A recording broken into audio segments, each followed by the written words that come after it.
Halo minasan, jumpa lagi bersama DC Channel. Kali ini kami akan kembali melanjutkan pembahasan alur cerita anime Jujutsu Kaisen bagian kedua. Tapi sebelum lanjut, buat kalian yang baru saja menemukan channel ini, silahkan untuk subscribe dulu ya.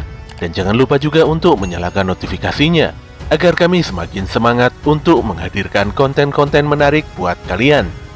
Oke, langsung saja. Persiapkan diri kalian and enjoy.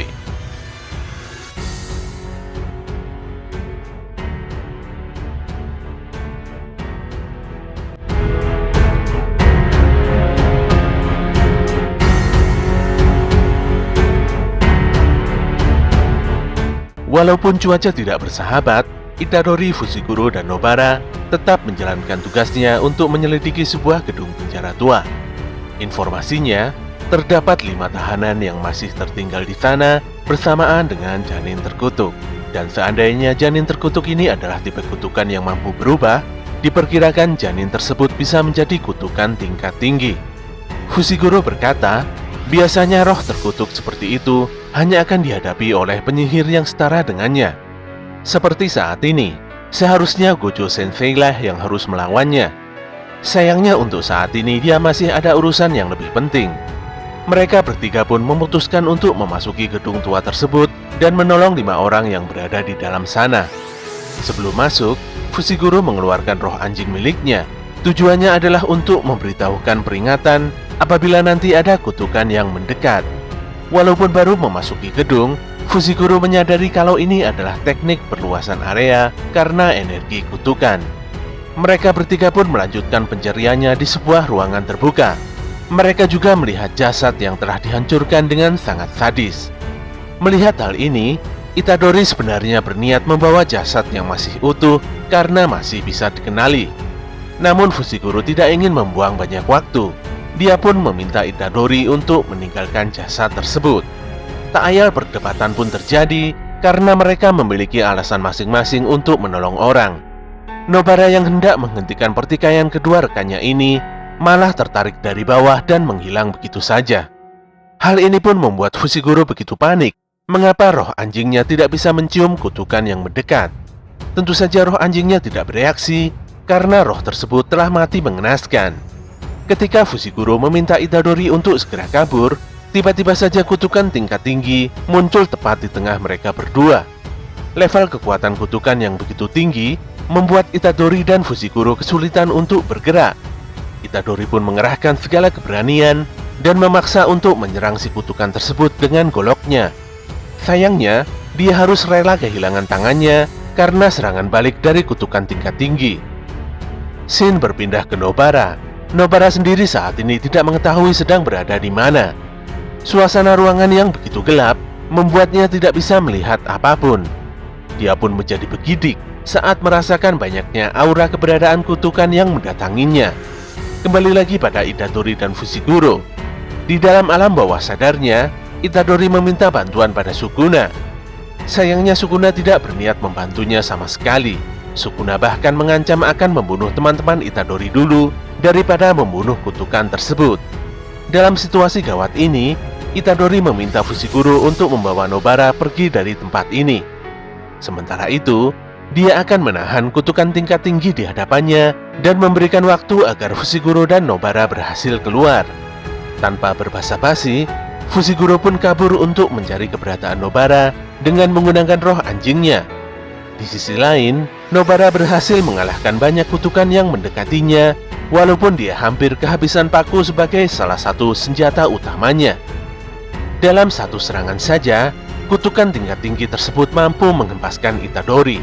Dan untuk serangan selanjutnya, Itadori kembali terlempar hingga hampir tidak sadarkan diri. Tidak berhenti di situ saja, kutukan tingkat tinggi ini bahkan melepaskan serangan yang cukup besar. Bodohnya, si Itadori ini malah mencoba menghentikannya dengan tangan kosong. Tentu saja usaha Itadori tidak berhasil dan malah membuatnya kehilangan jari jemarinya. Saat Itadori hampir menyerah, dia teringat akan pesan Fushiguro, di mana kutukan terlahir dari emosi negatif manusia. Hingga saat ini, Itadori masih belum bisa menguasai energi kutukan. Dia pun mengumpulkan kebencian, rasa takut dan penyesalan di dalam kepalan tinjunya. Sesaat kemudian, dia pun melepaskan tinjunya pada kutukan tingkat tinggi. Sayangnya, semua usahanya bisa dihentikan dengan mudah oleh si kutukan kuat ini. Di saat itulah, Itadori mendengar lolongan roh anjing Fushiguro, di mana itu adalah sinyal kalau Fushiguro telah menyelamatkan Nobara. Sedetik kemudian, Itadori langsung berpindah wujud menjadi Sukuna. Kutukan tingkat tinggi ini langsung bergidik dan sangat ketakutan. Pun demikian, dia langsung menyerang Sukuna dari belakang. Hebatnya, si Sukuna dengan mudah menghentikan serangan besar tersebut. Si kutukan pun mencoba menyerang Sukuna kembali, namun dia malah kehilangan tangannya. Menurut Sukuna, kutukan tingkat tinggi ini masih belum memahami apa itu kutukan yang sebenarnya. Sesaat kemudian, Sukuna mengeluarkan teknik perluasan area sihir dan membuat tubuh si kutukan terbelah-belah menjadi beberapa bagian. Sukuna pun langsung mengambil jarinya sendiri yang ternyata tersembunyi di dalam tubuh kutukan tersebut. Di luar gedung, Fushiguro menyadari kalau penghalang sihir sudah terlepas. Untuk saat ini, dia hanya perlu menunggu kedatangan Itadori saja. Namun siapa yang menyangka, yang muncul di belakangnya adalah Sukuna. Sukuna berkata kalau Itadori tidak akan pernah kembali. Dia pun menusukkan tangannya ke dada dan mengambil jantung dari tubuh Itadori. Sukuna mengungkapkan kalau dia akan menyandera Itadori. Berbeda dengan Itadori, Sukuna akan terus hidup walaupun dia tidak memiliki jantung. Jadi kalau nanti Itadori bertukar tempat dengan Sukuna, maka dia akan langsung mati seketika. Demi membebaskan Itadori, Fushiguro pun menyerang Sukuna dengan banyak roh kutukannya. Namun usahanya hanya sia-sia belaka. Sukuna menghempaskan Fushiguro ke udara dan menghajarnya habis-habisan hingga merusak banyak gedung-gedung di sekitarnya. Fushiguro sendiri sudah tidak tahu harus bagaimana, apalagi Shikigami-nya sudah banyak dihancurkan. Walau dalam kondisi demikian, dia tetap berusaha bangkit dari keterpurukan. Melihat tekad Fushiguro yang luar biasa, membuat Sukuna begitu senang. Dia pun ingin segera mencabut nyawa Fushiguro. Ketika akan merapalkan mantra serangan, Fushiguro menyadari kalau Itadori akan kembali. Dia berkata kalau sebenarnya tidak memiliki satu alasan pun untuk menyelamatkan Itadori. Dia memang ragu, namun dia hanyalah penyihir Jujutsu. Hal inilah yang membuatnya tidak pernah sekalipun menyesal karena telah menyelamatkan Itadori. Mendengar pengakuan Fushiguro, membuat kesadaran Itadori langsung kembali. Itadori tersenyum lega, namun dia langsung mati tepat di hadapan Fushiguro. Shin pun berpindah di kamar mayat, di mana di sana terdapat Gojo, Ichichi, dan Itadori yang sudah dalam keadaan mati. Gojo sendiri merasa kesal karena sekolah mengirimkan anak kelas 1 untuk menyelamatkan 5 orang. Padahal di sana ada pusaka tingkat tinggi yang seharusnya ditangani oleh penyihir tingkat tinggi juga. Saat itu ada seorang wanita yang tiba-tiba masuk ke dalam ruangan. Wanita yang diketahui bernama Ieri ini meminta izin pada Gojo untuk membedah jasad Itadori sesuka hatinya. Gojo pun tidak mengapa, yang pasti Ieri harus mengerjakannya dengan baik. Di sisi lain, Fushiguro dan Nobara tengah duduk di depan kuil dan begitu sedih meratapi kepergian Itadori. Tiba-tiba saja muncul seorang gadis di mana dia adalah senior dari Fushiguro dan Nobara.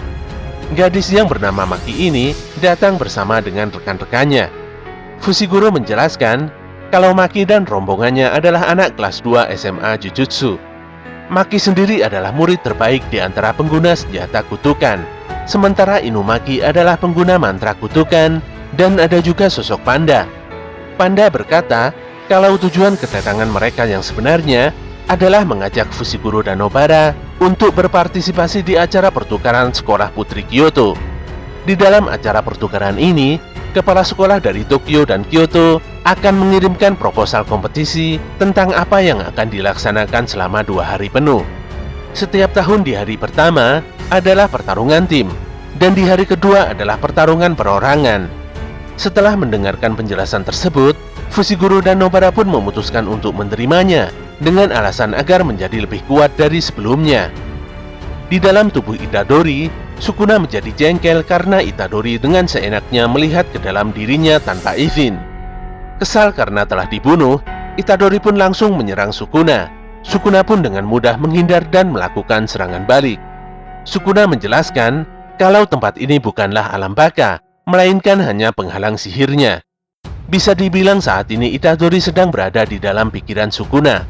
Singkatnya, keduanya masih belum mati sepenuhnya. Sukuna berkata kalau dia bisa saja menghidupkan Itadori kembali, namun dengan dua syarat. Yang pertama, Itadori akan menyerahkan tubuhnya selama 1 menit pada Sukuna. Dan yang kedua, Itadori harus melupakan kontrak ini. Pernyataan Sukuna yang terdengar mencurigakan ini membuat Itadori langsung menolaknya. Sukuna berkata kalau ini hanyalah sebuah pengikat, atau dengan kata lain yaitu kontrak. Barang siapa yang mengingkarinya, maka dia akan langsung dihukum. Kontrak pengikat ini dibentuk atas kepentingan bersama. Hal ini adalah salah satu kunci penting dalam Jujutsu. Setelah mendengarkan penjelasan Sukuna, Itadori pun menyetujuinya. Di dalam kamar mayat, terlihat Iri hendak membedah jasad Itadori. Namun tiba-tiba saja, Itadori langsung bangkit dari kematiannya.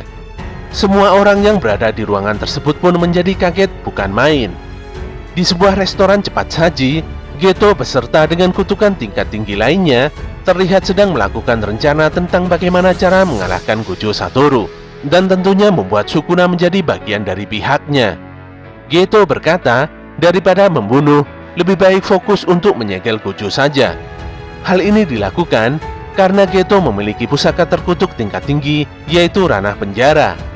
Mendengar hal tersebut, membuat Jogo begitu bersemangat. Seketika itu juga, dengan sadisnya dia membakar seorang pelayan restoran, beserta dengan semua orang yang berada di dalam restoran tersebut. Di sebuah ruangan bawah tanah, Gojo memberikan sebuah pelajaran penting pada Itadori, yaitu cara mengendalikan energi kutukan. Gojo pun memberikan contoh pada Itadori, di mana ada 2 buah kaleng minuman, dan Gojo akan menghancurkan 2 kaleng tersebut dengan cara yang berbeda. Kaleng yang pertama dihancurkan dengan energi kutukan, sementara itu kaleng yang kedua dihancurkan dengan cara menggunakan teknik kutukan. Gojo mengungkapkan kalau hingga detik ini Itadori masih belum bisa menggunakan teknik kutukan. Pada dasarnya, teknik ini terukir di dalam tubuh seseorang sejak dia lahir. Fakta pun diketahui kalau ada sekitar 80% kekuatan penyihir Jujutsu adalah karena bakat bawaan dari lahir. Oleh karena itulah, Gojo ingin memperkuat gaya bertarung Itadori dengan energi kutukan. Metode dari latihan ini ada beberapa jenis, namun Gojo menyuruh Itadori untuk menggunakan pola latihan yang paling melelahkan. Anehnya, pola latihan yang melelahkan yang dimaksud Gojo Sensei adalah menonton film. Ketika sedang menonton film, Itadori akan ditemani oleh boneka lucu milik Pak Kepala Sekolah. Sebelum menjelaskan lebih detail, tiba-tiba saja boneka lucu tersebut memukul wajah Itadori dengan begitu keras. Gojo mengungkapkan kalau Itadori tidak menyalurkan energi kutukan pada boneka tersebut, maka si boneka akan langsung bangun dan menyerang. Tugas pertama Itadori saat ini adalah menonton satu film secara penuh. Film ini harus ditonton dari awal sampai akhir tanpa membangunkan boneka kepala sekolah. Dengan cara ini, emosi yang dikeluarkan Itadori akan semakin terlatih dan stabil. Beberapa saat kemudian, Gojo pergi meninggalkan Itadori karena dia memiliki sebuah urusan penting. Di dalam sebuah mobil, Gojo disopiri oleh Ichichi. Mereka pun melakukan perjalanan karena ada pertemuan penting dengan kepala sekolah. Di tengah-tengah perjalanan, tiba-tiba saja Gojo merasakan sesuatu yang janggal. Dia pun meminta Ichichi untuk segera menghentikan laju kendaraan, serta memintanya untuk pergi duluan.